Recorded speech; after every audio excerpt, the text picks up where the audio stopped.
ಸ್ನೇಹಿತರೆ ಪ್ರತಿಯೊಂದು ವಿದ್ಯಾರ್ಥಿಗಳು ನೋಡ್ರಿ ನಮ್ಮ ಕರ್ನಾಟಕ ಫಾರೆಸ್ಟ್ ಡಿಪಾರ್ಟ್ಮೆಂಟ್ ಬಗ್ಗೆ ಅಪ್ಡೇಟ್ ಕೇಳ್ತಿದ್ರಿ ಸರ ಎಂದ ಅಧಿಸೂಚನೆ ಆಗ್ಬೋದ್ರಿ ಮತ್ತು ಅಧಿಸೂಚನೆ ಆತಂದ್ರೆ ಎಷ್ಟು ವೇಕೆನ್ಸಿಗಳನ್ನ ಕಲ್ಪಾರ ಮಾಡ್ಬೋದ್ರಿ ಮತ್ತು ಕ್ವಾಲಿಫಿಕೇಷನ್ ತಿಳಿಸ್ಕೊಡ್ರಿ ಮತ್ತು ಸೆಲೆಕ್ಷನ್ ಪ್ರೊಸೆಸ್ ಬಗ್ಗೆನೂ ಕೂಡ ಅಪ್ಡೇಟ್ ಕೇಳ್ತಿದ್ರಿ.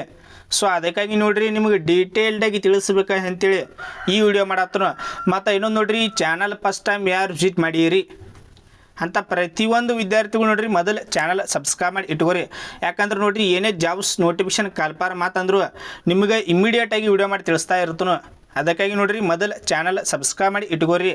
ಈಗ ನೋಟಿಫಿಕೇಶನ್ ಬಗ್ಗೆ ಬರೋದಾದರೆ ಇಲ್ಲಿ ನೋಡ್ರಿ ಅರಣ್ಯ ಸಚಿವರಾಗಿರುವಂತಹ ಈಶ್ವರ್ ಖಂಡ್ರೆ ನಿನ್ನೆ ನ್ಯೂಸ್ ಒಳಗೆ ಏನು ಹೇಳಿದಾರಂದ್ರೆ ಇಲ್ಲಿ ನೋಡ್ರಿ ಟೋಟಲ್ ಆಗಿ 6,000ಕ್ಕೂ ಅಧಿಕ ವೇಕೆನ್ಸಿಗಳನ್ನ ಕಾಲ್ಪಾರ ಮಾಡ್ತಂತ ಹೇಳ್ಯಾರು. ಅದ್ರೊಳಗೆ ನೋಡ್ರಿ ಕಾಯಂ ಹುದ್ದೆ ಬರ್ತಾವೆ ಮತ್ತು ಹೊರಗುತ್ತಿಗೆ ಹುದ್ದೆ ಎರಡು ಇನ್ಕ್ಲೂಡ್ ಮಾಡಿ ಟೋಟಲ್ ಆಗಿ 6,000ಕ್ಕೂ ಅಧಿಕ ವೇಕೆನ್ಸಿ. ಇಲ್ಲಿ ನೋಡ್ರಿ ಈಗ ವೇಕೆನ್ಸಿಗಳ ಬಗ್ಗೆ ಬರೋದಾದರೆ ಇಲ್ಲಿ ನೋಡ್ರಿ ಫಾರೆಸ್ಟ್ ಗಾರ್ಡ್ ಇದ್ರೊಳಗೆ ಟೋಟಲ್ ಆಗಿ 2,000ಕ್ಕೂ ಅಧಿಕ ವೇಕೆನ್ಸಿಗಳನ್ನ ಕಾಲ್ಪಾರ ಮಾಡ್ತಾರೋ ಫಾರೆಸ್ಟ್ ಗಾರ್ಡ್. ಇದ್ರ ಬಗ್ಗೆ ನೋಡ್ರಿ ಫಾರೆಸ್ಟ್ ಗಾರ್ಡ್ ಬಗ್ಗೆ ನಿಮ್ಗೆ ಈಗ ಡೀಟೇಲ್ಡಾಗಿ ತಿಳಿಸ್ಕೊಡ್ತಾನೆ. ಇಂತಿ ಸೆಕೆಂಡ್ PUC ಆಗಿತ್ತಂದ್ರೆ ಅರ್ಜಿಯನ್ನು ಸಲ್ಲಿಸ್ಬೋದು, ನಿಮ್ಗೆ ಸೆಲೆಕ್ಷನ್ ಪ್ರೊಸೆಸ್ ತಿಳಿಸ್ಕೊಡ್ತಾನೆ ಮುಂದೆ ಇದಾಯ್ತು. ಮತ್ತು ಬೀಟ್ ಫಾರೆಸ್ಟ್ ಆಫೀಸರ್ ಟೋಟಲ್ ಆಗಿ 300ಕ್ಕೂ ಅಧಿಕ ವೇಕೆನ್ಸಿ ಕಲ್ಪಾರ ಮಾಡ್ತಾರೆ ರೀ. ಸೊ ಅದೇ ರೀತಿಯಾಗಿ ನೋಡ್ರಿ RFO ರೇಂಜ್ ಫಾರೆಸ್ಟ್ ಆಫೀಸರ್ ಇಲ್ಲಿ ನೋಡ್ರಿ ಇದರೊಳಗೆ ಟೋಟಲ್ ಆಗಿ 100ಕ್ಕೂ ಅಧಿಕ ವೇಕೆನ್ಸಿಗಳನ್ನ ಕಲ್ಪಾರ ಮಾಡ್ತಾರೋ. ಇದನ್ನು ಬಿಟ್ಟು ಏನೈತಿ ಹೊರಗುತ್ತಿಗೆ ವೇಕೆನ್ಸಿಗಳನ್ನು ಕೂಡ ಏನೈತಿ ಕಲ್ಪಾರ ಮಾಡ್ತಾರೋ. ಅದ್ರ ಬಗ್ಗೆ ನಿಮ್ಗೆ ನೆಕ್ಸ್ಟ್ ಅಪ್ಡೇಟ್ ಕೊಡ್ತನು. ಮತ್ತು ಎಂದು ಅಪ್ಲಿಕೇಶನ್ ಡೇಟ್ ಸ್ಟಾರ್ಟ್ ಆಗ್ಬೋದು ಅದ್ರ ಬಗ್ಗೆ ಕೂಡ ಅಪ್ಡೇಟ್ ಕೊಡ್ತನು. ಮತ್ತು ಮೊದಲು ನೋಡ್ರಿ ಸೆಲೆಕ್ಷನ್ ಪ್ರೊಸೆಸ್ ಯಾವ ರೀತಿಯಾಗಿ ಇದಕ್ಕೆ ಸೆಲೆಕ್ಷನ್ ಪ್ರೊಸೆಸ್ ಇರ್ತೈತೆ ಅಂದರೆ ಯಾವುದಕ್ಕಂದ್ರೆ ಫಾರೆಸ್ಟ್ ಗಾರ್ಡ್ 2,000ಕ್ಕೂ ಅಧಿಕ ವೇಕೆನ್ಸಿ ಕಲ್ಪಾರ ಮಾಡ್ತಾರೆ. ಇದಕ್ಕೆ ನೋಡ್ರಿ ಯಾವ ರೀತಿಯಾಗಿ ಸೆಲೆಕ್ಷನ್ ಪ್ರೊಸೆಸ್ ಇರ್ತೈತೆ ಅಂದ್ರೆ ನೀವು ಮೊದಲು ನೋಡ್ರಿ ಒಂದನೇದ ಸೆಕೆಂಡ್ PUC ಮೇಲೆ ಅರ್ಜಿಯನ್ನು ಸಲ್ಲಿಸ್ತೀರಿ. ಒಂದನೇದ ಸೆಕೆಂಡ್ PUC ಮೇಲೆ ಅರ್ಜಿಯನ್ನು ಸಲ್ಲಿಸ್ತೀರಿ. ಅದರೊಳಗೆ ನೋಡ್ರಿ ಹೈಯೆಸ್ಟ್ ಅಂಕ ಯಾರು ತೆಗೆದುಕೊಂಡಿರ್ತಾರಲ್ಲ ಅದರೊಳಗೆ 1:20 ಫಿಸಿಕಲ್ ಕರೀತಾರೋ. ಅಂದ ಒಂದು ಪೋಸ್ಟಿಗೆ ಏನೈತಿ 20 ವಿದ್ಯಾರ್ಥಿಗಳನ್ನ ಸೆಲೆಕ್ಟ್ ಮಾಡ್ತಾರೋ. ಏನೈತಿ ಒಂದು ಪೋಸ್ಟಿಗೆ 20 ವಿದ್ಯಾರ್ಥಿಗಳನ್ನ ಸೆಲೆಕ್ಟ್ ಮಾಡ್ತಾರೋ. ಇಲ್ಲಿ ನೋಡ್ರಿ ಒಂದನೇದ ಫಿಸಿಕಲ್ ಆಕೈತಿ 1:20 ಫಿಸಿಕಲ್ ಆಕೈತಿ. ಅದಾದಮೇಲೆ ಫಿಸಿಕಲ್ ಎಂಡ್ಯೂರೆನ್ಸ್ ಟೆಸ್ಟ್ ಅದಾಕೈತಿ. ಮತ್ತು ಮೂರನೇದು ನೋಡ್ರಿ ಫಿಸಿಕಲ್ ಎಫಿಷಿಯನ್ಸಿ ಟೆಸ್ಟ್. ಇವು ಮೂರು ತಿಳಿಸ್ಕೊಡ್ತಾನೆ ಫಿಸಿಕಲ್ ಬಗ್ಗೆನೂ ಯಾವ ರೀತಿಯಾಗಿ ಫಿಸಿಕಲ್ ಕಂಡಕ್ಟ್ ಮಾಡ್ತಾರಂದ್ರೆ ಇಲ್ಲಿ ನೋಡ್ರಿ ಇವು ಮೂರದ್ರೊಳಗೆ ಏನಾದರೂ ಕ್ವಾಲಿಫೈ ಆದ್ರಂದ್ರೆ ನೀವು ಏನಾದರೂ ಕ್ವಾಲಿಫೈ ಆದ್ರಂದ್ರೆ ನಿಮ್ಗೆ ನೆಕ್ಸ್ಟ್ ಪ್ರೊಸೆಸ್ ಏನಿರ್ತೈತೆ ಅಂದ್ರೆ ಎಕ್ಸಾಮ್ ಇರ್ತೈತಿ. ಏನೈತಿ ಎಕ್ಸಾಮ್ ಇರ್ತೈತಿ. ಇಲ್ಲಿ ನೋಡ್ರಿ ಫಿಸಿಕಲ್ದಾಗ 50% ಮಾರ್ಕ್ಸ. ಸೊ ಅದೇ ರೀತಿಯಾಗಿ ಫಿಸಿಕಲ್ದಾಗ ಎಕ್ಸಾಮ್ದಾಗ 50%, ಫಿಸಿಕಲ್ದಾಗ 50 ಮಾರ್ಕ್ಸ. ಟೋಟಲ್ 100ಕ್ಕೆ ಏನೈತಿ ಅಂದಾಜು ಮಾಡಿ ನಿಮ್ಗೆ ಫೈನಲಿ ಮೆರಿಟ್ ಲಿಸ್ಟ್ ಪಬ್ಲಿಷ್ ಮಾಡ್ತಾರೋ. ನಿಮ್ಗೆ ಎಕ್ಸಾಮ್ ಸಿಲೆಬಸ್ ಕೂಡ ಮುಂದೆ ತಿಳಿಸ್ಕೊಡ್ತಾನೋ. ಮತ್ತು ನಿಮ್ಗೆ ಲಾಸ್ಟ್ ಇಯರ್ PDF ಬೇಕಂದ್ರೆ ಹೇಳ್ರಿ, ಅದನ್ನು ಡೈರೆಕ್ಟ್ ನಮ್ಮ ಟೆಲಿಗ್ರಾಮ್ ಗ್ರೂಪಲ್ಲಿ ಶೇರ್ ಮಾಡ್ತಾನೋ. ಅಲ್ಲಿ ಏನೈತಿ ಅಂದ್ರೆ ಪ್ರತಿಯೊಂದು ವಿದ್ಯಾರ್ಥಿಗಳು ಜಾಯ್ನ್ ಆಗ್ರಿ.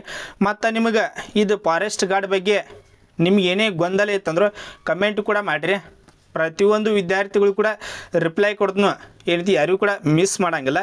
ಇಲ್ಲಿ ನೋಡ್ಬೋದು ನೀವು ಸ್ಕ್ರೀನಲ್ಲಿ ನೀವು ಇದಕ್ಕೆ ನೋಡ್ರಿ ಕ್ವಾಲಿಫಿಕೇಷನ್ ಯಾವ ರೀತಿಯಾಗಿ ಇದ್ದವ್ರು ಅರ್ಜಿಯನ್ನು ಸಲ್ಲಿಸ್ಬೋದು ಅಂದ್ರೆ ಇಲ್ಲಿ ನೋಡ್ರಿ ಸೆಕೆಂಡ್ PUC ಕೇವಲ 12ನೇ ತರಗತಿ ಪಾಸ್ ಆಗಿತ್ತಂದ್ರೆ ಅರ್ಜಿಯನ್ನು ಸಲ್ಲಿಸಬಹುದು. ಸೊ ಇದಾಯ್ತು. ನೆಕ್ಸ್ಟ್ ನೋಡ್ರಿ ಸರ ಡಿಪ್ಲೊಮಾದವ್ರು ಅರ್ಜಿಯನ್ನು ಸಲ್ಲಿಸ್ಬೋದನ್ರಿ, ITIದವ್ರು ಅರ್ಜಿಯನ್ನು ಸಲ್ಲಿಸ್ಬೋದನ್ರಿ. ಇಲ್ಲಿ ನೋಡಿ 3 ವರ್ಷಗಳ ಕಾಲ ಡಿಪ್ಲೊಮಾ ಅಥವಾ 2 ವರ್ಷಗಳ ಕಾಲ ITI ಕೋರ್ಸ್ ಆಗಿದ್ದವರು ಕೂಡ ಇದಕ್ಕೆ ಅರ್ಜಿಯನ್ನು ಸಲ್ಲಿಸಬಹುದು. ಇದು ನೋಡ್ರಿ PUC ತತ್ಸಮಾನ ಎಂದು ಪರಿಗಣಿಸ್ತಾರ. ಸೆಕೆಂಡ್ PUC ಆಗಿತ್ತಂದ್ರೂ ಅರ್ಜಿಯನ್ನು ಸಲ್ಲಿಸ್ರಿ. ಸೊ ನೆಕ್ಸ್ಟ್ ಬರೋದಾದರೆ ವಯೋಮಿತಿ ನೋಡ್ರಿ ಜಸ್ಟ್ ನೋಡ್ರಿ 18 ವರ್ಷ ಏನೈತಿ 18 ವರ್ಷ ಆಗಿತ್ತಂದ್ರೆ ಅರ್ಜಿಯನ್ನು ಸಲ್ಲಿಸಬಹುದು.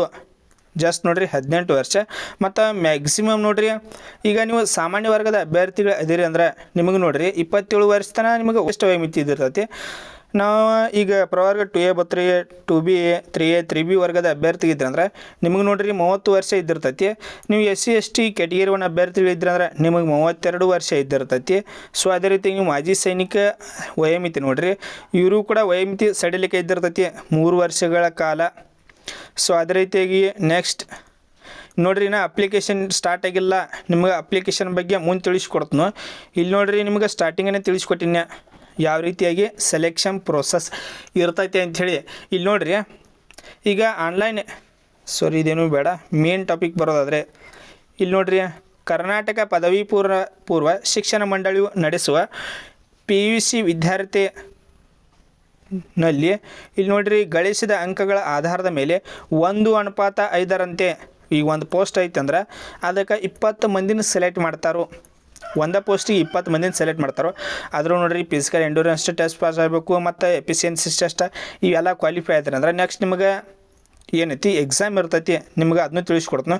ಇಲ್ಲಿ ಫಿಸಿಕಲ್ ಸ್ಟ್ಯಾಂಡರ್ಡ್ ಟೆಸ್ಟ್ ಈಗ ನೀವು ಅಪ್ಲಿಕೇಶನ್ ಹಾಕ್ತೀರಿ. ಅಪ್ಲಿಕೇಶನ್ ಹಾಕಿದ ಮೇಲೆ ನಿಮ್ದು ಏನಾದ್ರೆ ಲಿಸ್ಟ್ ಒಳಗೆ ನೇಮ್ ಬತ್ತಂದ್ರೆ ನಿಮಗೆ ಏನೈತಿ ಫಿಸಿಕಲ್ ಸ್ಟ್ಯಾಂಡರ್ಡ್ ಟೆಸ್ಟ್ ಇದ್ದಿರ್ತೈತಿ. ಅದ್ರ ಬಗ್ಗೆ ನೋಡ್ರಿ ಇಲ್ಲಿ ನೋಡ್ಬೋದು ಎತ್ತರ ಎಷ್ಟು 163 ಸೆಂಟಿಮೀಟರ್ ಹೈಟ್ ಇರಬೇಕು. ಸೊ ಅದೇ ರೀತಿಯಾಗಿ ಎದೆ ಸುತ್ತಳತೆ ನೋಡ್ರಿ 79 ನಾರ್ಮಲ್ ಇರಬೇಕು.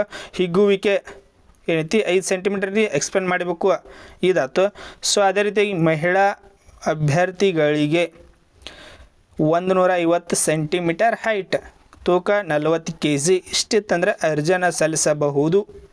ಹೈಟ್ ಪುರುಷರದ್ದು ನೋಡ್ರಿ, ಪುರುಷರದು 163 ಸೆಂಟಿಮೀಟರ್ ಹೈಟ್, ಮಹಿಳಾ ಅಭ್ಯರ್ಥಿಗಳದು 150 ಸೆಂಟಿಮೀಟರ್ ಹೈಟ್. ಇದು ಫಿಸಿಕಲ್ ಸ್ಟ್ಯಾಂಡರ್ಡ್ ಟೆಸ್ಟ್.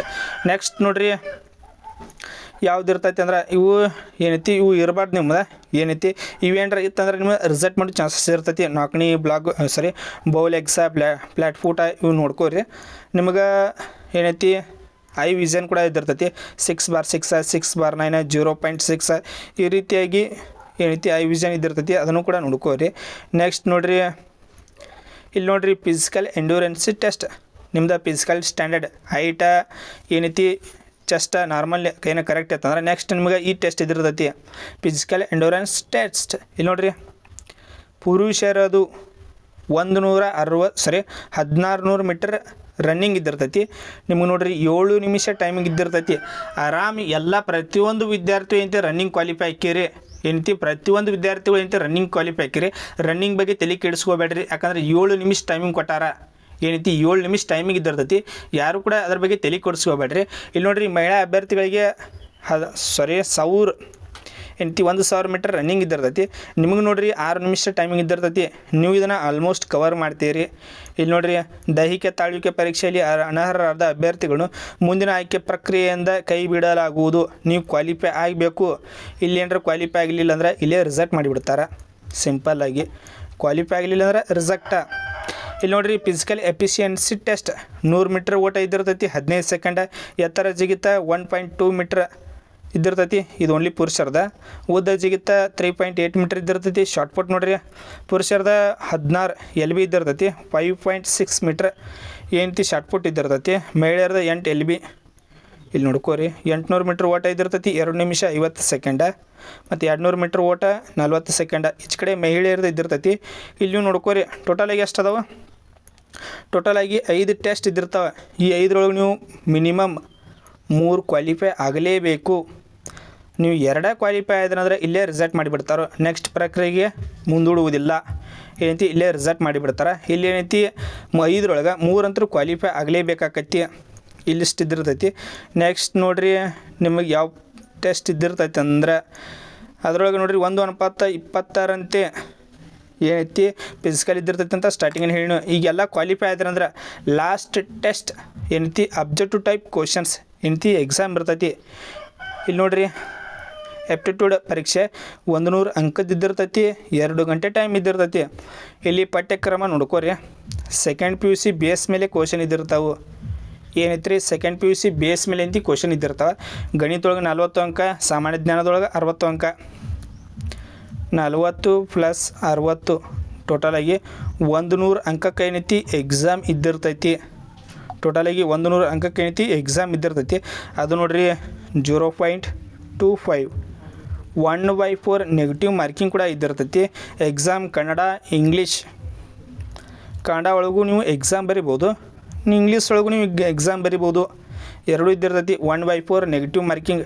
ನಾಲ್ಕು ಏನರ ತಪ್ಪದು ಅಂದ್ರೆ ನಿಮ್ದು ಏನೈತಿ ಈಗ ರೈಟ್ ಆಗಿರ್ತೈತಿ ಆನ್ಸರ್, ಅದು ಕೂಡ ರಾಂಗ್ ಆಕೈತಿ. ಇಷ್ಟೇನೈತಿ ಇದ್ರ ಬಗ್ಗೆ ಮಾಹಿತಿ ಇದ್ದಿರ್ತೈತಿ. ನಿಮ್ಗೆ ಏನೇ ಡೌಟ್ ಇತ್ತು ಅಂದ್ರೆ ಏನೈತಿ ಕಮೆಂಟ್ ಸೆಕ್ಷನ್ ಆಗಿರ್ತದೆ, ಕಮೆಂಟ್ ಕೂಡ ಮಾಡಿರಿ. ಈಗ ನೋಟಿಫಿಕೇಷನ್ ಬಗ್ಗೆ ಬರೋದಾದರೆ ಸರ್ ಎಕ್ಸೆಪ್ಟೆಡಾಗಿ ಯಾವಾಗ ನೋಟಿಫಿಕೇಷನ್ ಆಗ್ಬೋದು ಅಂದರೆ ಇಲ್ಲಿ ನೋಡಿರಿ ಜೂನ್ ಒಳಗೆ ಏನೈತಿ ವಿಲೇಜ್ ಅಕೌಂಟ್ ಆಗ್ಬೋದು, PC ಆಗ್ಬೋದು. ಸ್ಟಾರ್ಟಿಂಗ್ ಮೊದಲು ಯಾವ್ದು ಆಕೈತಿ ಅಂದರೆ PC ಪೊಲೀಸ್ ಕಾನ್ಸ್ಟೇಬಲ್ ಮೊದಲು ನೋಟಿಫಿಕೇಷನ್ ಆಕೈತಿ. ಅದಾದಮೇಲೆ ನೋಡಿರಿ ಅದರ ಬೆನ್ನಲ್ಲೇ ಏನೈತಿ ವಿಲೇಜ್ ಅಕೌಂಟ್ ಆಕೈತಿ. ವಿಲೇಜ್ ಅಕೌಂಟ್ಗೆ ನೋಡಿರಿ ಸೆಕೆಂಡ್ PUC ಆಗಿತ್ತಂದ್ರೆ ಅರ್ಜಿನ ಸಲ್ಲಿಸ್ಬೋದು. ಇವೆಲ್ಲ ಆದಮೇಲೆ ಏನೈತಿ ಲಾಸ್ಟ್ ಬರೋದೇನೈತಿ ಅರಣ್ಯ ಇಲಾಖೆ. ಎಕ್ಸೆಪ್ಟೆಡ್ ಆಗಿ ಇವಾಗ ಆಗ್ಬೋದು ಅಂದ್ರೆ ಅಕ್ಟೋಬರ್ ಅಥವಾ ನವೆಂಬರ್ದಾಗ ಏನೈತಿ ಅಧಿಸೂಚನೆ ಆಗ್ಬೋದು. ಏನೈತಿ ಅಕ್ಟೋಬರ್ ಅಥವಾ ನವೆಂಬರ್ದಾಗ ಅಧಿಸೂಚನೆ ಆಗ್ಬೋದು. ಮತ್ತು ನೋಡ್ನು ಈಗೇನ್ರ ನೆಕ್ಸ್ಟ್ ಅಪ್ಡೇಟ್ ಸಿಕ್ತಂದ್ರೆ ಇದ್ರ ಬಗ್ಗೆ ಮತ್ತು ನಿಮ್ಗೆ ಡೀಟೇಲ್ಡಾಗಿ ವಿಡಿಯೋ ಮಾಡಿ ತಿಳಿಸ್ತೀನಿ. ಇಷ್ಟು ನೋಡಿರಿ ಇದ್ರ ಬಗ್ಗೆ ಅಪ್ಡೇಟ್ ಇದ್ದಿರ್ತೈತಿ. ಮತ್ತು ಅರಣ್ಯ ಸಚಿವರು ಈಶ್ವರ್ ಖಂಡ್ರೆ ಅವರು ಹೇಳಿದ್ದಾರೆ. ಈಶ್ವರ್ ಖಂಡ್ರೆ ಅವ್ರು ನಿಂತು ಈ ಹೇಳಿಕೆ ಶೀಘ್ರದಲ್ಲಿ ನಿಂತು 6,000ಕ್ಕೂ ಅಧಿಕ ವೇಕೆನ್ಸಿ ಕಾಲ್ಪಾರ ಮಾಡ್ತಾನೆ ಅಂತ ಹೇಳ್ಯಾರು. ಸ್ಟಾರ್ಟಿಂಗ್ ಹೇಳಿ 6,000 ಅಂದ್ರೆ 6,000 ಪರ್ಮನೆಂಟ್ ಅಲ್ಲ. ಅದ್ರೊಳಗೆ ನೋಡ್ರಿ ಕಾಯಂ ಹುದ್ದೆ ಅದಾವು, ಹೊರಗುತ್ತಿಗೆ ಹುದ್ದೆ ಅದಾವು. ನಿಮಗೆ ನೋಡ್ರಿ ಹೊರಗುತ್ತಿಗೆ ಹುದ್ದೆ ಅಂತ ಕಾಲ್ಪಾರ ಮಾಡ್ರಿ ಅಂದ್ರೆ ನಿಮ್ಗೆ ಅದ್ರ ಬಗ್ಗೆ ನೆಕ್ಸ್ಟ್ ಅಪ್ಡೇಟ್ ಕೊಡ್ತೀನಿ. ಹೊರಗುತ್ತಿಗೆ ಹುದ್ದೆಗಳದ ನೆಕ್ಸ್ಟ್ ಅಪ್ಡೇಟ್ ಕೊಡ್ತೀನಿ. ಈ ಕಾಯಂ ಹುದ್ದೆಗಳಿಗೆ ಪ್ರತಿಯೊಂದು ವಿದ್ಯಾರ್ಥಿ ಮಿಸ್ ಮಾಡಲಾರ್ದ ಅರ್ಜಿ ಸಲ್ಲಿಸ್ರಿ. ನಿಮ್ಮ ಅಪ್ಲಿಕೇಶನ್ ಸ್ಟಾರ್ಟ್ ಆತಂದ್ರೆ ಇಮ್ಮಿಡಿಯೇಟಾಗಿ ವಿಡಿಯೋ ಮಾಡಿ ತಿಳಿಸ್ತೀನಿ. ಮತ್ತು ಇನ್ನೊಂದು ನೋಡ್ರಿ, ಚಾನಲ್ ಯಾರು ಫಸ್ಟ್ ಟೈಮ್ ವಿಸಿಟ್ ಮಾಡಿರಿ ಅಂತ ಪ್ರತಿಯೊಂದು ವಿದ್ಯಾರ್ಥಿಗಳು ಮಿಸ್ ಮಾಡಲಾರ್ದ ಮೊದಲು ನೋಡ್ರಿ ಚಾನಲ್ ಸಬ್ಸ್ಕ್ರೈಬ್ ಮಾಡಿ ಇಟ್ಕೋರಿ. ಯಾಕಂದ್ರೆ ನೋಡ್ರಿ ಏನೇ ಜಾಬ್ಸ್ ನೋಟಿಫಿಕೇಶನ್ ಕಾಲ್ಪಾರ ಮಾಡಿರು ಇಮ್ಮಿಡಿಯೇಟಾಗಿ ವಿಡಿಯೋ ಮಾಡಿ ತಿಳಿಸ್ತಾ ಇರ್ತಾನು. ವಿತ್ ಪ್ರೂಫ್ ಪ್ರಕಾರ ನಿಂತು ಇಮ್ಮಿಡಿಯೇಟಾಗಿ ವಿಡಿಯೋ ಮಾಡಿ ತಿಳಿಸ್ತಾ ಇರ್ತಾನು. ನಿಮಗೆ ಏನೇ ಡೌಟ್ ಇತ್ತಂದ್ರೂ ಏನಂತಿ ನಿಮಗೆ ಇಷ್ಟು ಬಿಟ್ಟು ನಿಮಗೆ ಏನೇ ಡೌಟ್ಸ್ ಇತ್ತಂದ್ರೆ ಇದ್ರ ಬಗ್ಗೆ ಕಮೆಂಟ್ ಸೆಕ್ಷನ್ ಆಗಿರ್ತಾನು, ಕಮೆಂಟ್ ಕೂಡ ಮಾಡಬಹುದು. ಪ್ರತಿಯೊಂದು ವಿದ್ಯಾರ್ಥಿಗಳಿಗೆ ರಿಪ್ಲೈ ಕೊಡ್ತಾನು. ಮತ್ತು ನೋಡಿರಿ ಇನ್ನೊಂದೇನಪ್ಪ ಅಂತಂದರೆ ಟೆಲಿಗ್ರಾಮ್ ಒಂದು ಅಕೌಂಟ್ ಇದ್ದಿರ್ತೈತಿ. ಅಲ್ಲಿ ಏನು ಮಾಡಿರಿ ಅಂದರೆ ಎಲ್ಲ ವಿದ್ಯಾರ್ಥಿಗಳು ಜಾಯ್ನ್ ಆಗಿರಿ. ಲಿಂಕ್ ನೋಡಿರಿ ಡಿಸ್ಕ್ರಿಪ್ಷನಲ್ಲಿ ಕೊಟ್ಟಿನೋ PDF ಅಲ್ಲಿ ಶೇರ್ ಮಾಡ್ತಾನೋ. ನಿಮ್ಗೆ ನೋಡ್ಕೊಳಕ್ಕೆ ಈಸಿ ಆಕೈತಿ. Thanks for watching. Jai Hind.